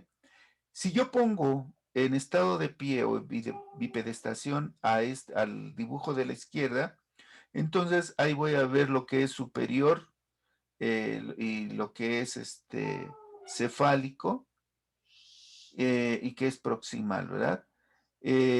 Lo que es inferior, caudal y distal en relación a la cadera, ¿verdad? Todo lo que está por arriba de la cadera, todo lo que está por debajo de la cadera, puede ser superior o inferior, cefálico, caudal, proximal o distal, según el dibujo. Todo lo que está por delante es anterior o ventral, todo lo que está a su espalda es posterior o dorsal, todo lo que está cerca de la línea media sagital, o sea, que una línea que pasa por la nariz y por el ombligo, todo lo que se acerca a ello es interno o medial y todo lo que se aleja es externo o lateral. Es importante esta diapositiva, ¿por qué? Porque desgraciadamente en medicina se estila mucho a una misma cosa llamarle de forma diferente, ¿no? Y cuando yo les diga ventral o anterior, saben que significa lo mismo. Cuando yo les diga posterior o dorsal, saben que significa lo mismo y en dónde está. O cuando yo les diga superior o cefálica, saben que es lo mismo o proximal, ¿sí? Entonces, esta sí la tienen en sus apuntes, véanla, estudienla. La parte supina, ¿cómo está? Mientras la imagen de la izquierda está en bipedestación o parado en dos pies, la otra está en decúbito. Decúbito es acostado. Puede ser dorsal o supino, que vamos a usar mucho esa palabra supino, y quiere decir que está boca arriba. Cuando es lateral, está de ladito, y ya nada más lo que tengo que decir si es derecho o izquierdo, ¿no? De qué lado está, ahí el dibujo está del lado izquierdo. Y cuando es prono o ventral, quiere decir que está boca abajo. Creo que es muy gráfica la imagen. Por otro lado, las características de la columna vertebral, ahorita las vamos a estudiar ya más con detalle, pero así en sus apuntes es una vista lateral y una posterior. La lateral, ahí vamos a tener una región cervical, ¿verdad? Y vamos a tener una lordosis. Lordosis es una curvatura. Luego viene aquí, vamos a tener 7 vértebras cervicales. Luego viene la parte torácica, que tiene una sifosis. Sifosis es una, dijéramos, como joroba en términos coloquiales, pero ya no le vamos a decir así porque ya estamos sabiendo que es lordosis, una curvatura hacia adelante, y una sifosis, que es una curvatura hacia atrás. Y luego la región lumbar, que tiene una lordosis o una curvatura hacia adelante y que es característico más, los hombres también las tienen, pero es más de las mujeres, ¿verdad? Y la sacra tiene una cifosis o una curvatura hacia atrás y finalmente el coxis. Tenemos 7 vértebras cervicales, 12 torácicas, 5 lumbares, 5 sacras fusionadas y un coxis, ¿sí? Vamos a ver lo siguiente. Vamos a ver que la columna surge de la posición de entre 31 y 35 huesos cortos, que son las vértebras. Acá vemos una columna vista de adelante, una columna vista de atrás y vista de lateral. Entonces decimos que la columna surge de la aposición de entre 31 y 35 huesos cortos, formando de esta manera un eje óseo que está dispuesto verticalmente con una longitud promedia de entre 75 centímetros aproximadamente. Esta es una vista anterior de la columna, esta es una vista posterior y esta es una vista lateral. Vamos a ver que cada una de las piezas de estas 31 o 35 piezas que forman la columna tienen caracteres anatómicos que son particulares. Esto hace que se las pueda dividir por regiones. De esta manera tenemos 7 vértebras a nivel cervical, 12 vértebras a nivel torácico o del tórax, y acá tenemos que hacer una aclaración. Los clásicos franceses dicen, les atribuyen a estas vértebras el carácter de dorsal, las llaman como vértebras dorsales, pero en realidad todas las vértebras son dorsales, las cervicales también y las siguientes también. Entonces preferimos decirle torácicas a las del tórax, dorsales son todas. Después tenemos 5 a nivel lumbar, que son las vértebras más grandes y resistentes del cuerpo, 5 fusionadas en esta estructura piramidal que es el sacro, y de 3 al 5 fusionadas en lo que es el coxis, son las vértebras coxígeas. Entonces, la columna está formada por 31 a 35 piezas óseas que se disponen 7 a nivel cervical, 12 a nivel torácico, 5 a nivel lumbar, 5 a nivel sacro y de 3 a 5 a nivel coxígeo. Si nosotros miramos la columna de lateral, nos quedamos con esta vista lateral, vemos que no es recta la columna, sino que presenta una serie de curvaturas. Estas curvaturas tienen nombre y se denominan lordosis, donde la convexidad es anterior para los segmentos cervical y lumbar, y cifosis, donde la convexidad es posterior para los segmentos torácico y sacrocoxígeo. Esta es una vértebra tipo. Sí, las vértebras tienen características comunes en todos los segmentos y características particulares. En esta primera entrega vamos a ver las características comunes. Y son las siguientes. Esta es una vértebra vista desde arriba, esto es anterior, esto es posterior. Vemos que por delante tenemos un abultamiento que es el cuerpo vertebral. Hacia atrás tenemos un espacio que es el agujero raquídeo o medular, por donde va a pasar la médula. Lateralmente tenemos las apófisis transversas y hacia atrás tenemos las apófisis espinosas. Ahora bien, entre el cuerpo y la apófisis transversa encontramos un elemento que se llama pedículo. Y entre la apófisis transversa y la apófisis espinosa encontramos un elemento que se llama lámina. Ahí tenemos el pedículo en verde y acá tenemos en celeste, creo que era, la lámina. Así es. Podemos decir entonces que las apófisis transversas se continúan con el cuerpo por medio de los pedículos y se continúan con la apófisis espinosa por medio de la lámina. Es muy común de que ustedes escuchen la palabra laminectomía. Cuando hay una hernia y se necesita entrar al conducto medular, se hace lo que se llama laminectomía. Se corta la lámina y se puede ingresar de esta manera al conducto medular. Si lo miramos de lateral, tenemos lo mismo. Hacia adelante el cuerpo, hacia atrás, hacia lateral la apófisis transversa y hacia atrás la apófisis espinosa. Y acá vemos el pedículo y acá la lámina. La apófisis transversa naciendo del pedículo hacia adelante y de la lámina hacia atrás. Esto que tenemos acá arriba, arriba del pedículo, es una apófisis articular, ya que las vértebras se articulan entre sí a nivel del cuerpo y a nivel de las apófisis articulares. Si lo miramos de arriba, este es el pedículo y esta es la apófisis articular, que son estructuras planas para todas las vértebras, a excepción de las lumbares, donde son verdaderos cilindros. Y después vamos a verlo eso. Relaciones óseas de la columna. ¿Qué significa esto? Fíjense, la columna tiene relaciones con las costillas, con las 12 costillas, ya que estas se van a articular entre los cuerpos. Después tiene relación hacia arriba con el occipital, con los dos cóndilos del occipital, en la articulación occipito-atloidea, que ya vamos a ver. Esos son los cóndilos. Acá está articulando con la costilla a nivel del cuerpo y a nivel de la apófisis transversa. Bien. Creo que hasta ahí llegó el video. Bueno. ¿Alguna pregunta de esto? Lo que hace a columna cervical. A ver. ¿De alguna pregunta sobre la columna vertebral en general? ¿Nada? No, nada. Bien. Vamos a empezar nosotros a estudiar la musculatura del cuello y vamos a empezar de forma cefalocaudal. Quiere decir, vamos a empezar a trabajar desde arriba hacia abajo. Y vamos a empezar por el cuello, pero para que yo pueda hablar de músculos del cuello, tenemos que hablar de la columna cervical. Vamos a comenzar. Lo que hace a columna cervical. Vemos que esta columna cervical está formada por 7 vértebras, que se enumeran primero, segunda, tercera, cuarta, quinta, sexta y séptima, que tienen particularidades. La primera y la segunda tienen particularidades diferentes al resto.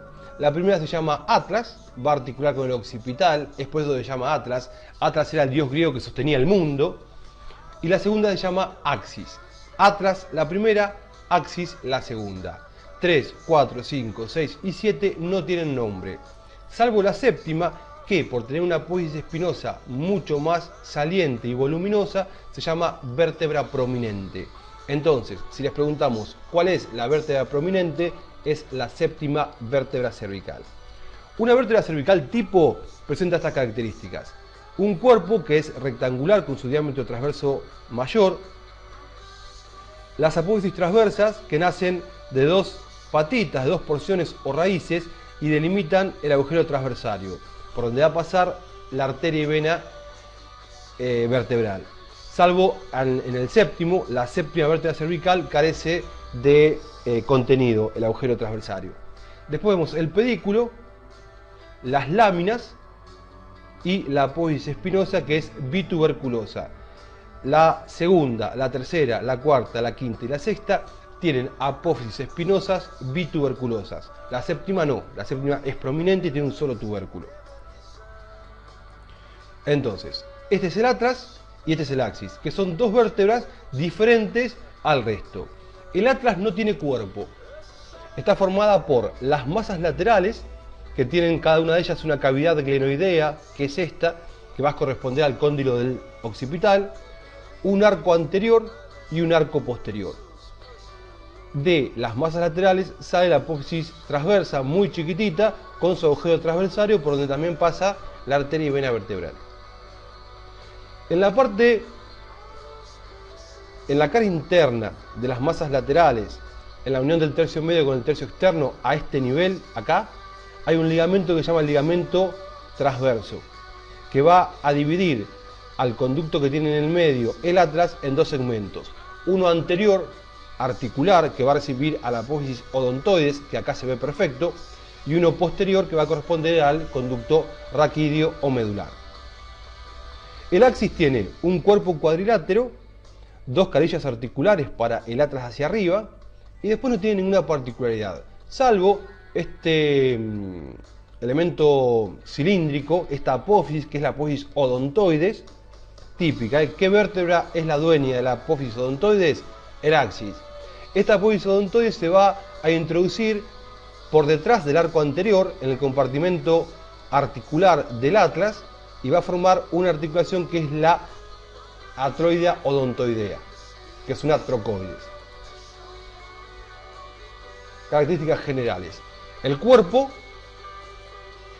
el pedículo, la apófisis transversa, que tiene en su interior el agujero transversario, Acá vemos las láminas y la apófisis espinosa, que es bituberculosa.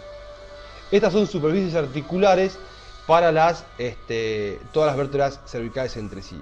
Y otra característica, que acá no está muy bien marcado, pero la cara superior del cuerpo de las vértebras cervicales a este nivel, hay unas apófisis en forma de gancho o de semiluna que se llaman apófisis semilunares. Están solamente a nivel de las vértebras cervicales y forman lo que se denomina uncoartrosis. La articulación de una apófisis semilunar con las de arriba con la de abajo se llama uncoartrosis.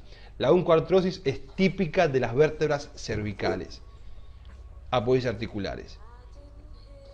El atlas, con su masa lateral, las cavidades glenoideas para que articule con los cóndilos de occipital, el arco anterior, el arco posterior, la apófisis transversa y el ligamento transverso. Esta es la parte articular y esta es la parte nerviosa. Acá vemos el axis con el cuerpo y la apófisis odontoides, vista de atrás. Y acá vemos cómo articulan el atlas con el axis en un coito continuo. Acá hay una relación medio rara. Y ahí vemos el ligamento transverso, que cierra por detrás el compartimento articular del atlas. Bien, vamos a ver ahora lo de la musculatura suboccipital o los músculos que están formando la región suboccipital, porque es con lo que vamos a empezar a trabajar. Hola, ¿qué tal amigos? Bienvenidos a este video en el cual estudiaremos el origen de los músculos suboccipitales. En realidad el origen, la inserción, la inervación y la función, cosa que siempre se pregunta en los prácticos de anatomía o la gimkhana que le llaman, o los exámenes. Bien, vamos a comenzar por este músculo que está acá. Recordad que nuestro modelo anatómico que se encuentra acá lo estamos desde una vista posterior. Tenemos el hueso occipital acá y el que está en azul corresponde al recto posterior menor de la cabeza. Bien, origen, tubérculo posterior del arco posterior del atlas. Hay que recordar que el atlas tiene tubérculos. Y la inserción es el tercio medio de la línea nucal inferior. La función, si se contrae unilateralmente, rota e inclina la cabeza hacia el mismo lado, y si se contrae bilateralmente, va a provocar una extensión. Abajo de este músculo encontramos el recto posterior mayor de la cabeza, que tiene su origen en la apófisis espinosa de C2, es decir, el axis. Acá se ve claramente el origen de este músculo y se inserta en el tercio medio de la línea nucal inferior, igual que el músculo anterior. La función, contracción unilateral, rotación e inclinación de la cabeza hacia el mismo lado, y bilateral, regula la posición y la cinemática de las articulaciones occipito-atloideas y provoca una extensión de cabeza.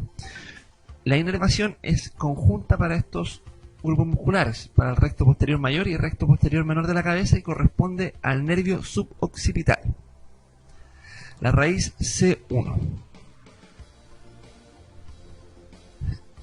Ahora, un poco más hacia lateral, encontramos el músculo oblicuo superior de la cabeza, que tiene su origen en el tubérculo posterior de la apófisis transversa del atlas. Ahí se ve. Y tiene su inserción en el tercio lateral de la línea nucal inferior. Ahí está. Ahí se ve la inserción en la línea nucal y su origen en el atlas, que está en azul ahora, en la apófisis transversa tubérculo posterior.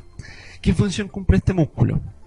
Si se contrae unilateralmente, inclina ipsilateral la cabeza. Si se contrae bilateralmente, regula la posición y la cinemática de las articulaciones atlanto-occipitales en extensión. Provoca una extensión de cabeza.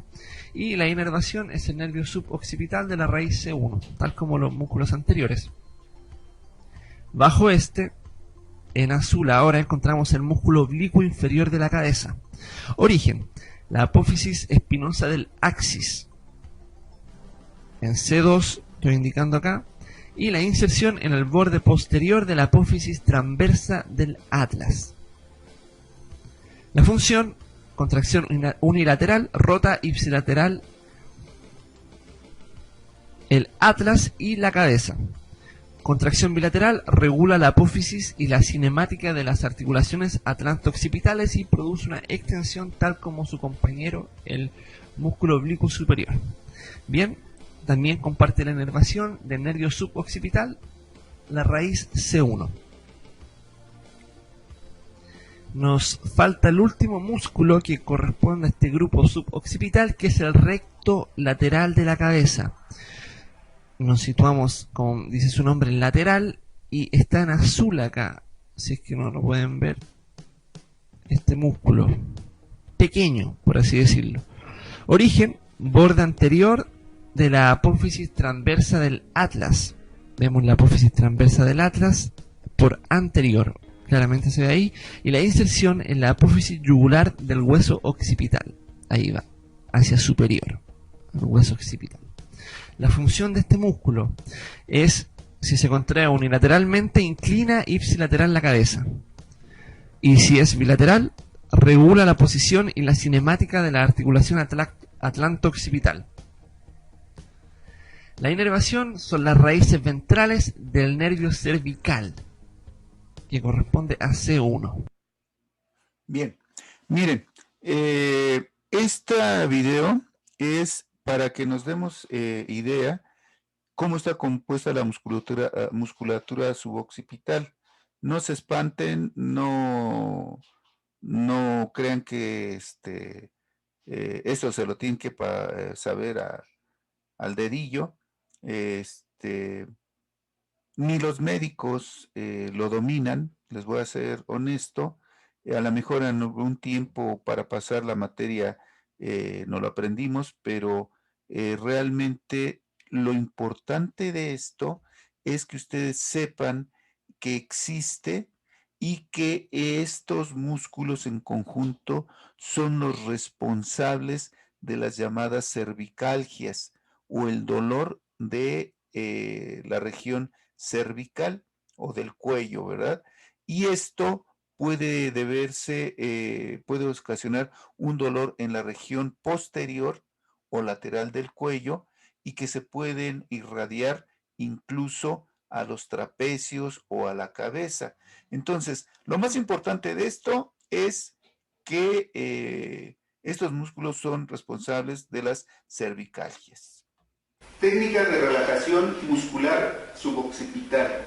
Con el paciente en decúbito supino, el terapeuta detrás del paciente y a la cabeza, con la punta de los dedos del terapeuta del índice al pulgar, se coloca en la región suboccipital de la cabeza del consultante.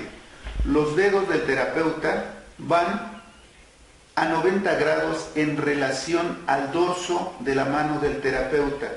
Masajea suavemente y posteriormente deja que caiga el peso de la cabeza sobre los dedos del terapeuta.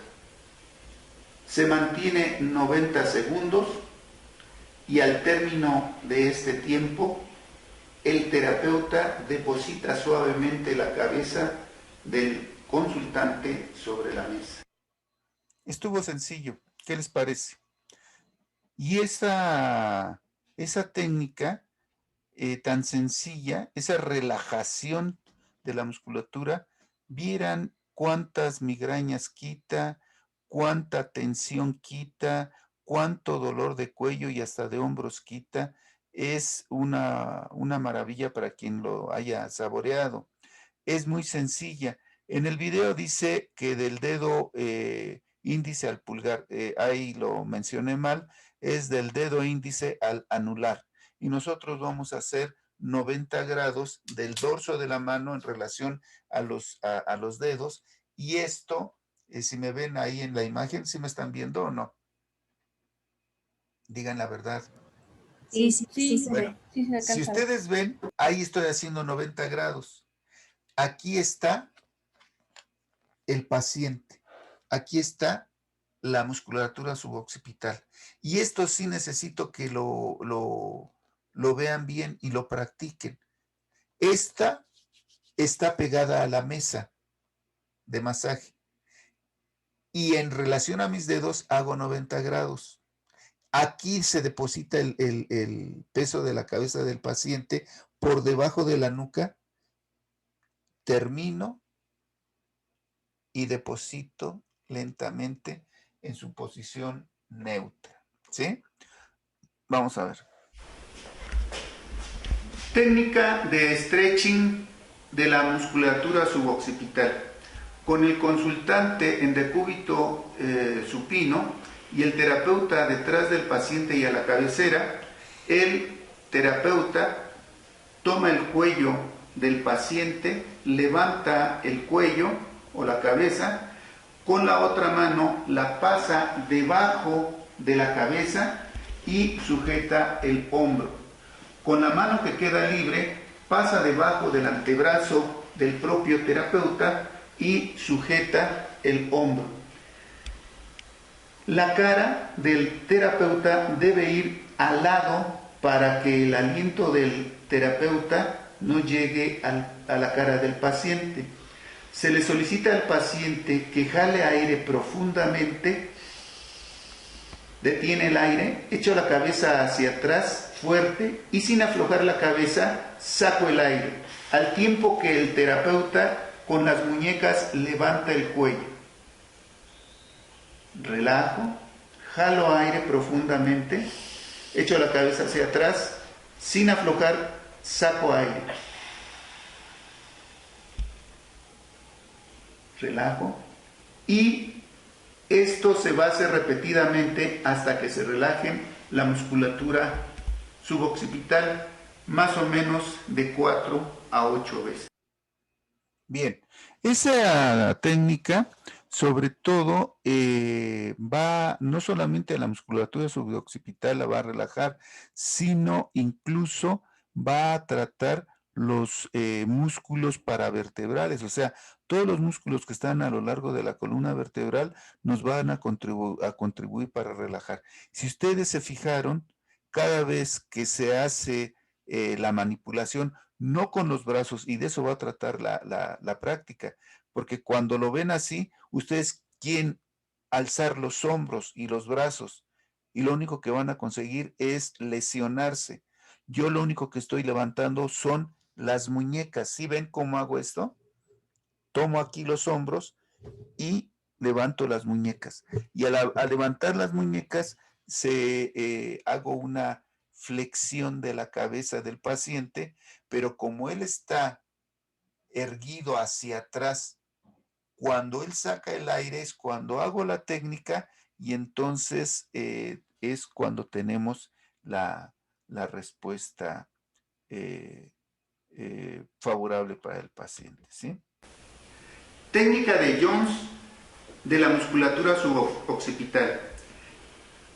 Con el paciente en decúbito supino, el terapeuta detrás del paciente y a la cabecera, se toma la cabeza del paciente y se localiza por detrás de la apófisis mastoides a 2 dedos por dentro, de un lado y del otro lado.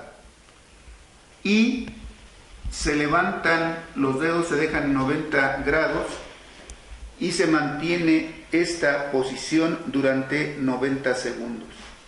Al término de los 90 segundos, el terapeuta deposita en la posición original al paciente y termina la técnica. Bueno, cabe señalar que en este caso fue bilateral. Cuando el paciente uno le toca por dentro o en la cara, en la porción interna de la mastoides y le duele de los dos lados. Sin embargo, puede ser unilateral. Quiere decir que le va a doler de un solo lado. Cuando sucede eso,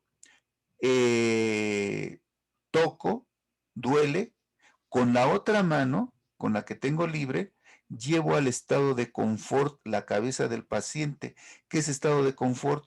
La llevo hacia el lado que está doloroso, la roto, la extiendo, empiezo a hacer movilizaciones de la cabeza del paciente hasta que el paciente dice, ya no me duele. Cuando no me duele, ahí es cuando dejo 4 kilos de presión, cuando mis uñas se ponen pálidas, y lo mantengo durante 90 segundos. Al término de esto, lo regreso a la posición original y testo. Y bueno, quiero comentarles que hoy vimos la parte teórica de muchas cosas. Vamos a seguir viendo anatomía por cada músculo que vamos a tratar, pero a partir de el día de mañana van a ser puras técnicas las que vamos a realizar. Sería deseable que si ustedes en la casa tienen una mesa de masaje o pueden adaptar, ya les dije que en cama no lo hagan, pero si no lo hay, se sientan en un banco donde la mesa quede a la altura de su pecho, y entonces, conforme vayamos viendo esto, traten de hacerlo. Ya sé que va a ser un poquito complicado porque es un video, pero tal vez mañana cuando vean esta repetición en, en la liga que les voy a mandar, lo hagan, ¿sí? Les recomiendo que vuelvan a ver lo de anatomía, lo primero, no de la columna cervical, pero sí lo de la disposición espacial. Y dos, que estas 3 técnicas que acabamos de ver, la repitan en su casa, que le digan a algún familiar que se acueste, que esté relajado, acuérdense que levante, que los pies apoyados en la mesa levanten la cadera, bajan la cadera, extienden los pies, y entonces pueden seguir el video o pueden leer el texto y con eso lo van a realizar. ¿Por qué? Porque el domingo que nos veamos ya ustedes van a saber de qué se trata, y lo único que vamos a hacer es corregir algunas posiciones si es que hay que corregirlas, y si no, pues seguimos adelante. ¿Sale?